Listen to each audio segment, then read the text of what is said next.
Alors, bonsoir à tous et à toutes. Ce petit direct, ce n'est pas pour durer. Vous voyez, je ne suis pas habillé. Je suis là, mais quelque chose me fait très mal. C'est le RADP. Quand je vois le RADP, j'ai peur pour le RADP. Et j'ai pitié pour le comportement. J'ai pitié du comportement des militants du RADP. Vous voyez, n'oubliez pas. Je tiens à rappeler aux militants et aux cadres du RADP de ne pas oublier.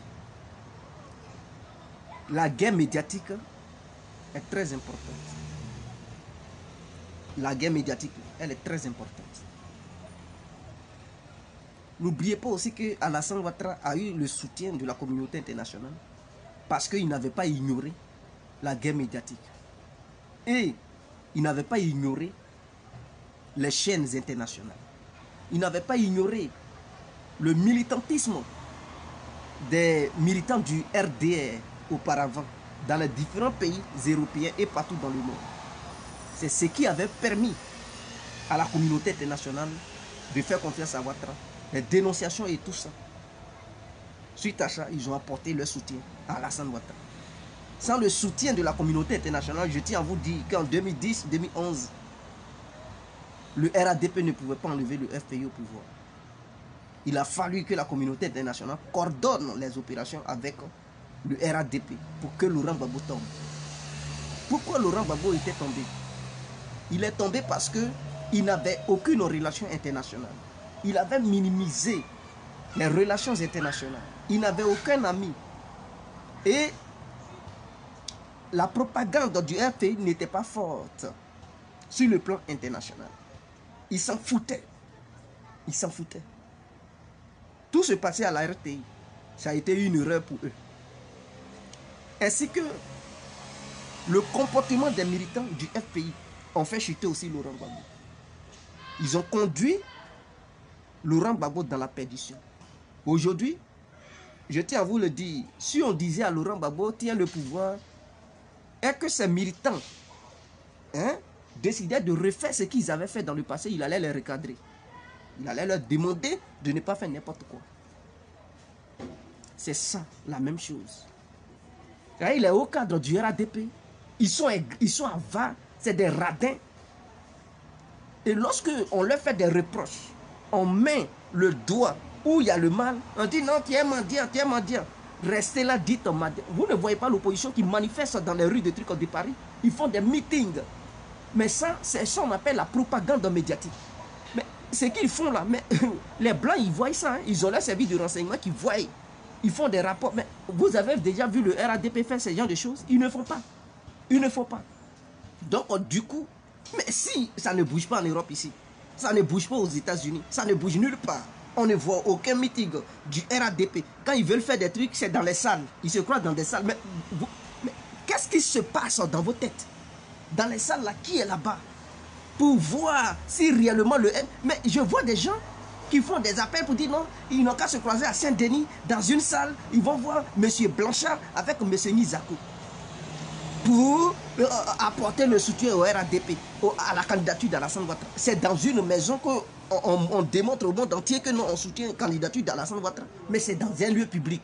Il faut montrer que les gens ils sont déterminés avec le monde, avec des meetings, des propos que les gens vont tenir pour permettre aux gens de filmer en direct, permettre aux médias, les chaînes internationales de braquer des caméras sur ce meeting et demander à la communauté internationale prendre en compte que les Ivoiriens qui résident ici à l'étranger, ils soutiennent la candidature d'Alassane Ouattara. C'est ainsi que l'image va aller. Ce n'est pas en vous réunissant en Saint-Denis dans une petite salle ou bien dans une grande salle, vous allez, mais ça suffit, mais ça ne suffit pas. Il faudrait que la population européenne, même les passants, voient ce que vous êtes en train de faire. Il faudrait que les gens captent ce que vous êtes en train de démontrer pour dire vous soutenir Alassane Ouattara. Mais je vois que le RADP dort. Et lorsqu'on parle de ça, tu es un traître, on voit que tu tournes ta veste. Vous êtes vraiment des ignorants.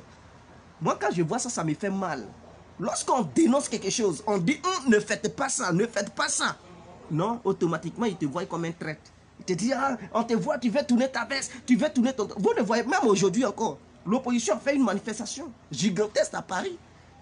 Ils ont fait un meeting. Et il y a des gens qui les voient, mais les Français qui passent, les touristes qui passent, ils voient, ils s'en vont, ils font des rapports. Les services de renseignement voient, ils s'en vont, ils font des rapports. Mais quelles sont les actions que le RADP mène?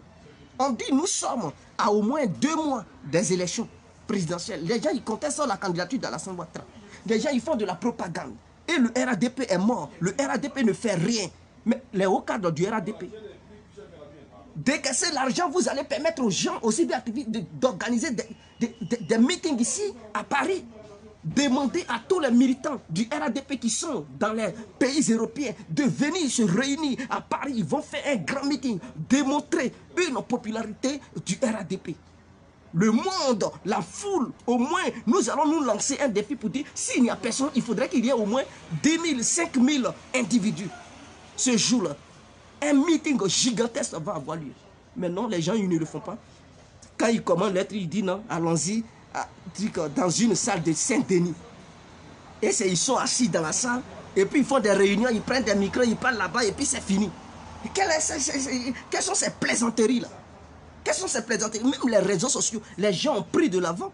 Regardez les Prosoro, de la manière ils font la propagande, les Probabo, ils font de la propagande, PDC, ils font... Mais les membres du RADP, ils sont morts sur les réseaux sociaux. Ça ne donne même pas le courage aux gens de faire des vraies vidéos. Taper dur. Moi, ma page a été sanctionnée. Donc, je n'ai pas assez de visibilité pour le moment parce que ma visibilité a été restreinte. Mais j'ai des idées. J'appelle des gens pour dire encore organiser des meetings. On ne devrait même pas laisser une semaine passer sans aucun meeting organisé.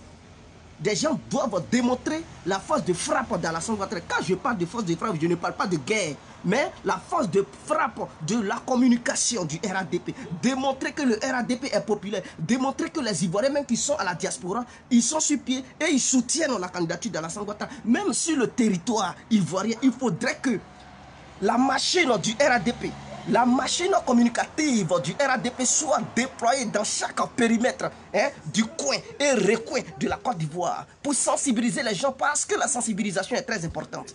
Un peuple qui n'est pas sensibilisé, si la communication manque entre le gouvernement et son peuple, le peuple devient un danger et s'auto-détruit souvent. Devient un danger contre son propre gouvernement. Un peuple mal informé, mal sensibilisé, devient un danger. Et ce danger, c'est de voir une rébellion interne se créer. Parce que les opposants ont l'art oratoire et ils ont cette facilité de manipuler la parole. Ils ont cette facilité de manipuler la population. Et vous-même, vous voyez sur le terrain, l'argent vous coûte combien? Ne voulons pas dépenser en ce moment. C'est le moment de dépenser. Si vous voulez trop gagner, vous voulez être radin. Mais si vous perdez le pouvoir, votre argent que vous voulez garder là, vous allez perdre ça. Parce qu'ils vont confisquer. Je tiens à vous le dire, ils vont bloquer vos comptes bancaires. Que ce soit dans les paradis fiscaux, ils vont tout bloquer. Ils vont tout confisquer. Et vous allez devenir des pauvres. Les maisons que vous avez construites, ils vont tout confisquer. Les sociétés que vous avez, ils vont tout bloquer. Et vous allez redevenir au point du départ. Vous n'allez plus rien avoir. Dépenser. Au lieu de dépenser un peu, tu préfères ne rien dépenser, tu es radin, tu es assis. C'est quand ils vont confisquer tes milliards et tu ne vas plus jamais les recevoir dans ta vie. C'est là que tu vas comprendre que Djegui avait raison. Lorsque c'est-à-dire, on met le doigt où il y a des problèmes, des gens, tiens, mendiant, bon, restez là. On est mendiant, ok, nous on ne parle pas. On va vous regarder. Quand ça va dégénérer dans les jours à venir, c'est là que vous allez comprendre. C'est le moment d'intervenir. Quand je dis d'intervenir, c'est le bon moment d'activer tous les réseaux pour la communication. Que ce soit les cyberactivistes, que ce soit ceux-mêmes les politiciens. Sensibiliser le peuple avant que cela ne dégénère. Parce que si, par malheur, ceux qui manifestent les armes tombent dans leurs mains, c'est un point de non-retour. Parce qu'ils vont avoir peur, ils vont se dire, ah, si on se désarme, ils vont nous mettre en prison. Donc du coup, ils ne vont plus vouloir se désarmer. Ils vont vouloir aller au front. Et là, ça va dégénérer dans une guerre civile. Et cette guerre civile va créer assez de morts, de destruction en Côte d'Ivoire. Je ne veux pas voir ça dans mon pays. Je ne veux pas voir ça dans mon pays. Et je préviens, j'alerte le gouvernement. Hier, j'ai fait une vidéo sur éclairer. Et il y a des gens, laissez éclairer tranquille. Et quand Don Giovanni fait cette vidéo, vous ne parlez pas de ça. Donc Giovanni, il a son parti politique. Il a un cas. Toi là, quand tu es dans ton parti politique, il faut défendre l'image de ton parti politique. Et quand il y a un individu mal intentionné qui tient des discours qui nuisent l'image de ton parti politique, il faut sortir de tes gonds pour redresser ce dernier. Mais Don Giovanni, quand il avait tenu ses discours, il disait qu'ils allaient mettre les Burkinabés dans un autre pour les convoyer vers le Burkina. J'ai fait une vidéo pour lui dire qu'il n'a qu'à arrêter. En même temps, ça a coïncidé en même temps que les gens disaient qu'il était homosexuel et tout. J'avais fait une vidéo et dans cette même vidéo, j'ai expliqué qu'il n'était pas homosexuel. Et je lui avais demandé d'arrêter. Je lui avais demandé d'arrêter de tenir ce genre de propos. Car les familles sont au pays. Il ne sait pas qui est qui. Qu'il arrête de tenir ce genre de propos, ce n'est pas normal. Qu'il tienne ce genre de propos. Des propos xénophobes qui vont contre les intérêts de la Côte d'Ivoire. Je lui avais dit ça dans ma vidéo et même en inbox. Donc ce n'est pas parce que je ne lui parle pas, c'est un frère à moi. Je lui parle. Mais il ne va pas m'écouter parce que peut-être il me voit comme un adversaire politique. Il me voit comme quelqu'un qui est au sein du RADP. Donc peut-être celui qui est au sein du RADP ne va pas lui faire la morale. Donc ceux qui doivent lui faire la morale, c'est ceux avec qui il est dans le même parti politique. Ceux avec qui il milite ensemble, c'est ceux-là qui peuvent sortir pour essayer de le recadrer. Éclairé là, lui il dit les RADP. Est-ce que vous comprenez? Il dit les RADP. Et donc quand il fait ses sorties au nom du RADP.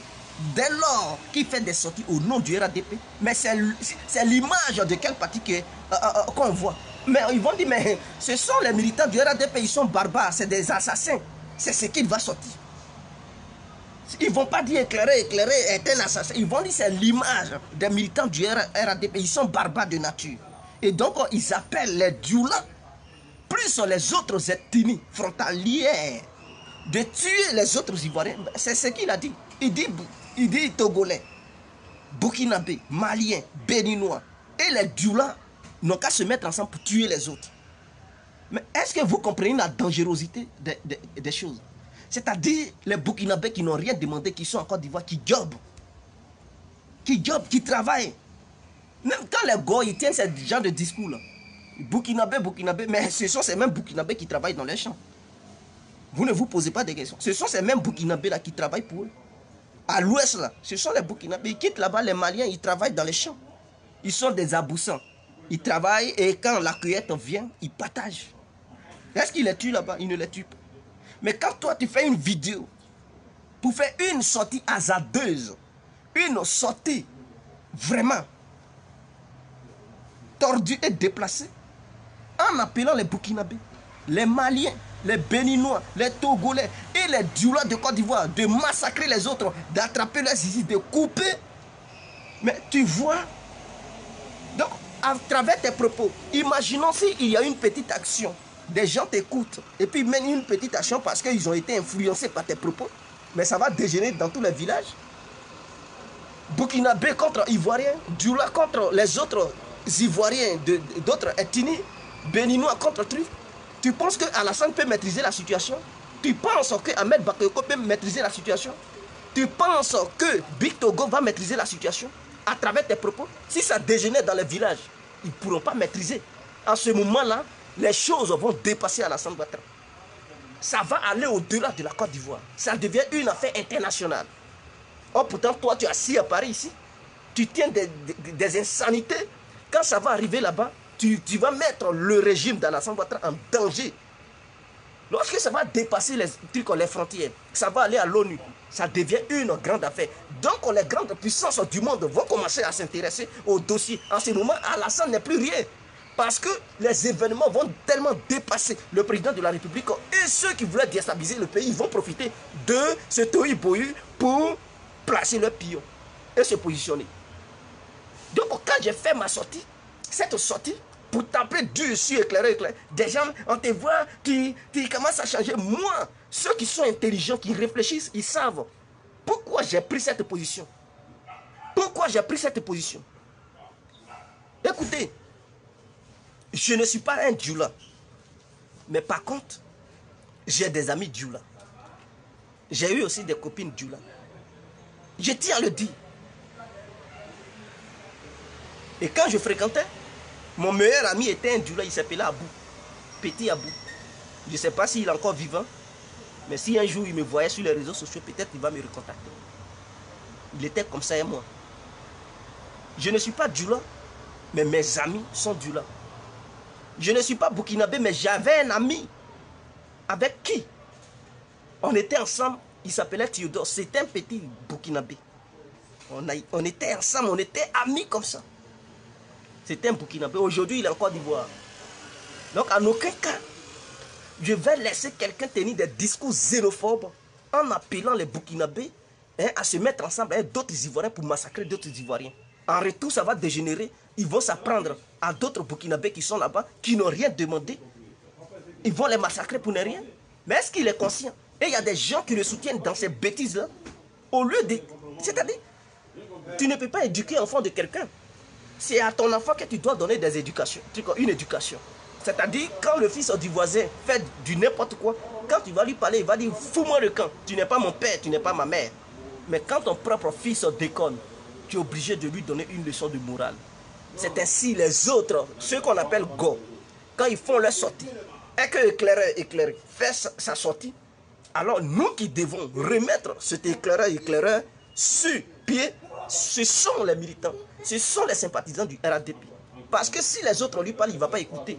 Il va les voir comme des adversaires. Or, si nous lui parlons, ils seront obligés d'écouter parce qu'il sait que les membres de son propre parti sont en train de s'adresser à lui. En ce moment-là, il va prêter les oreilles, il va dire, ce que je viens de dire, c'est grave. Il ne faut pas soutenir n'importe quoi parce qu'il faut soutenir n'importe quoi. Et il y a des gens, mais Guégué, pourquoi tu tables là-dessus? Tu es un traître, on voit, tu commences à tourner. Si c'est ce que vous voulez penser, que je suis un traître, considérez-moi comme un traître. Mais je ne peux pas laisser des bêtises, des gens pondre du n'importe quoi, des verbiages, exprimer leur carence intellectuelle sur les réseaux sociaux. Et des gens soutiennent cela. Vous savez ce que cela veut dire? Soutenir des bêtises qui vont créer le désordre, un désastre au sein de notre pays. On voit la situation en train de se dégénérer. Comment on doit faire pour trouver des solutions? Comment nous devons œuvrer pour sensibiliser le peuple? Et c'est nous qui sommes encore là à faire de la propagande. C'est nous qui sommes là à mettre encore le régime dans l'Assemblée en danger.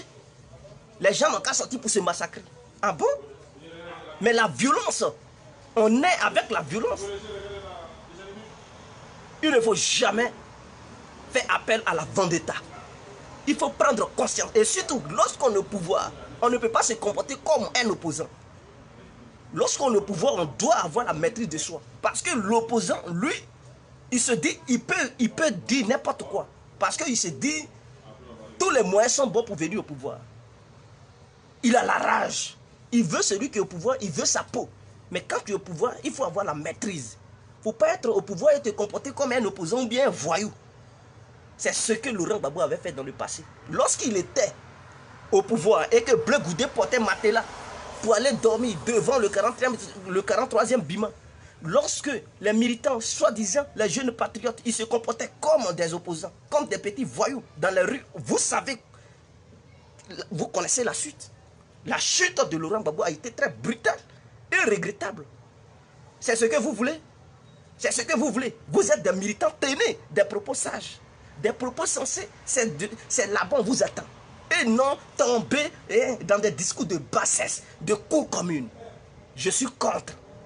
Moi, Guégué, je suis contre. Ce n'est pas parce que je suis militant du RADP que je vais demander à tous ceux qui militent aussi pour le RADP de massacrer des Djoula. Ce n'est pas parce que tu es Djoula, un militant du RADP, que tu vas demander aux Djoula de massacrer les autres ethnies. Dans tous les cas, nous sommes Ivoiriens. Dans tous les cas, nous sommes condamnés à vivre sur le même territoire. Dans tous les cas, on est condamné à travailler dans les mêmes entreprises, circuler sur les mêmes voies, s'asseoir dans les mêmes véhicules. Oui, les transports en commun, dans le bus, quand tu montes, on ne demande pas qui est Djoula, qui est Bété, qui est Dida, qui est Guéré, qui est, je ne sais pas, Baoulé. On monte tous dans le bus, dans le baka, dans les cars.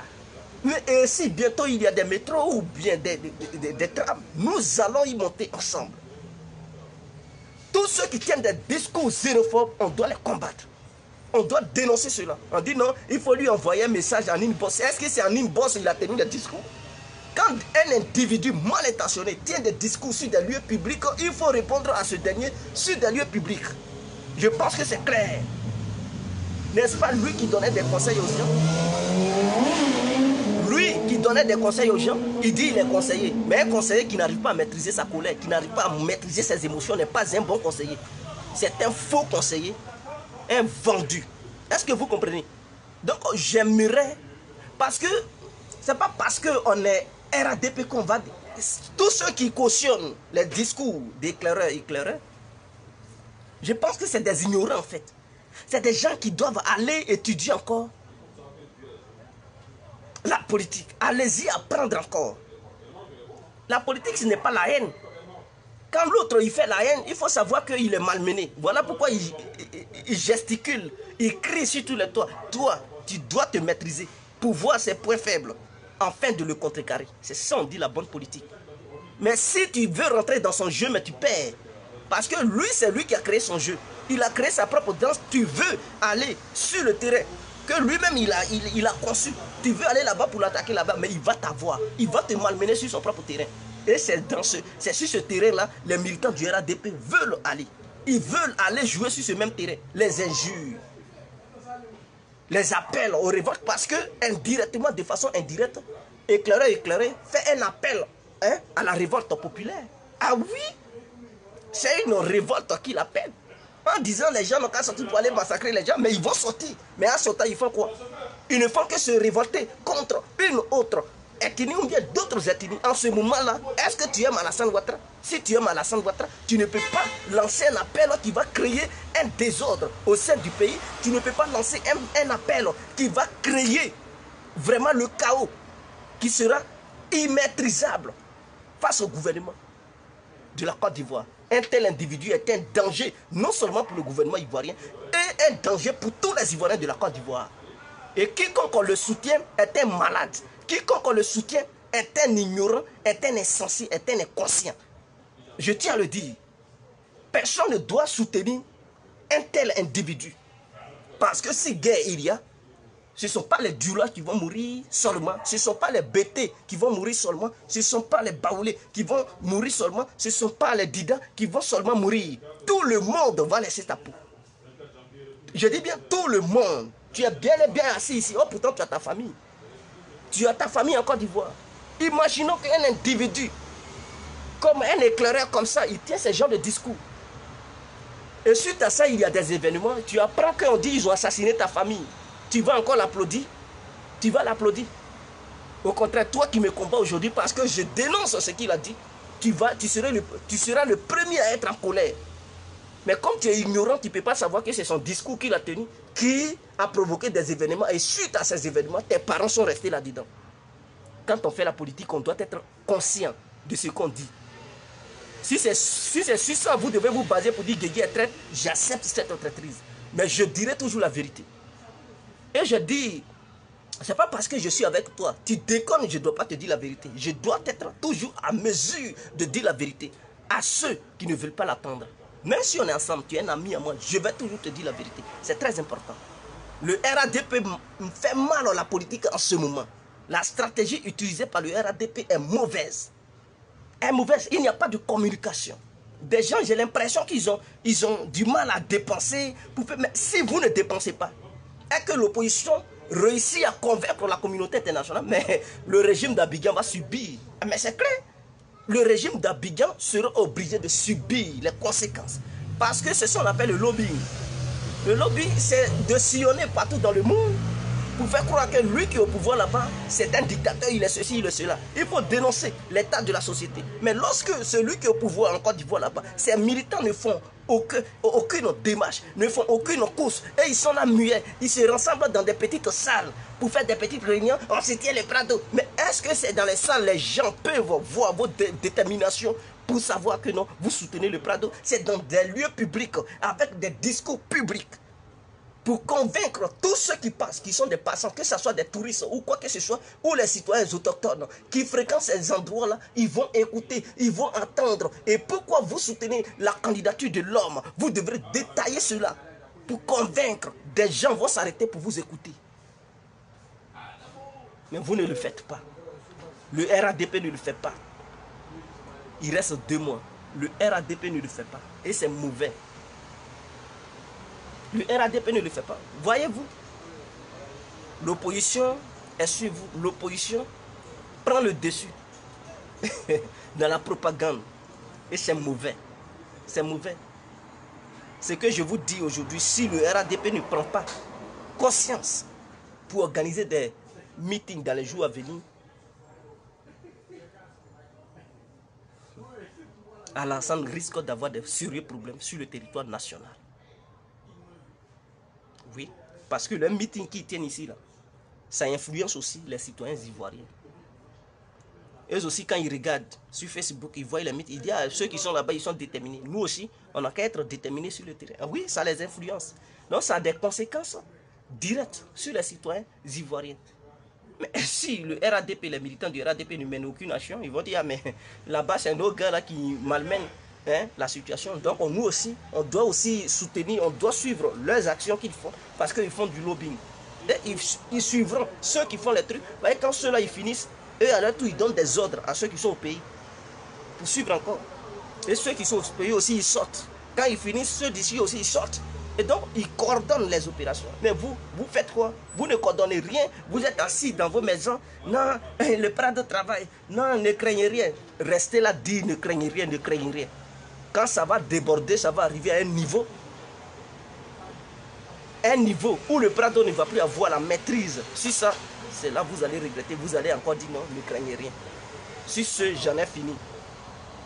J'en ai fini. Si les hauts cadres du RADP ne veulent pas miser, ne veulent pas enlever l'argent dans leurs poches pour organiser ces genres de choses, ils vont regretter.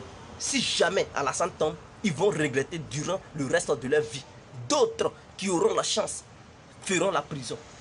Sinon, ceux qui n'auront pas la chance, c'est la mort. Ils seront enterrés. Ceux qui auront la chance, ils vont perdre leur compte bancaire. Ceux qui n'auront pas la chance, ils seront portés disparus. Regardez bien mes yeux. Si vous voulez me considérer comme un traître, considérez-moi comme un traître. Mais je tiens à vous le dire. C'est la vérité que je suis en train de vous dire. Ceux qui détestent la vérité, tant pis. Mais je ne suis pas quelqu'un qui est dans les émotions. Je dis ce qui est la vérité. Et dire la vérité est un crime, alors j'accepte ce crime. Ciao, c'était l'incontournable, bien compris. Vive la Côte d'Ivoire. Que la paix soit sur la Côte d'Ivoire. On est ensemble.